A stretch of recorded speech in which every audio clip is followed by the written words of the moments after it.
Si la famille royale britannique enchaîne les célébrations dans la capitale britannique, les temps sont durs pour le prince Harry et son épouse, Meghan Markle.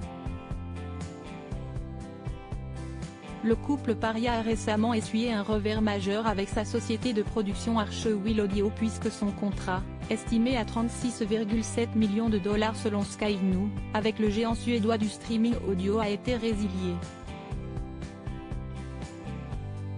Spotify et Archewell Audio ont convenu de se séparer et sont fiers de la série que nous avons créée ensemble, ont déclaré les deux sociétés, ce jeudi 15 juin, via un communiqué de presse commun. S'il ne sera ainsi plus possible d'écouter de nouvelles productions signées Archewell, les curieux pourront en revanche toujours en regarder puisque le contrat avec Netflix est lui bel et bien maintenu. Le montant exact n'a pas été révélé mais The Daily Mirror rappelle qu'il s'agirait de l'un des contrats les plus lucratifs qu'Harry et Meghan Markle ont conclu depuis qu'ils ont quitté leurs fonctions au sein de la firme. Le chiffre de 112 millions de dollars a ainsi déjà été avancé.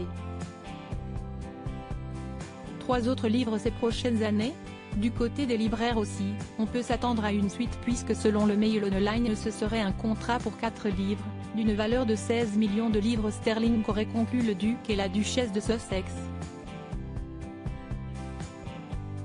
Le prochain ouvrage pourrait bien être un livre pour enfants intitulé The Bench et écrit par l'héroïne de Suits.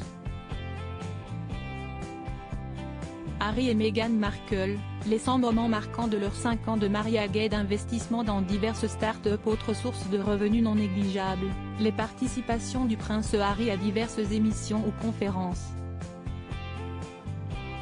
Ce fut notamment le cas lors d'une conférence organisée avec la start-up californienne BetterUp qui propose aux utilisateurs de son application un coaching et une assistance en matière de santé mentale.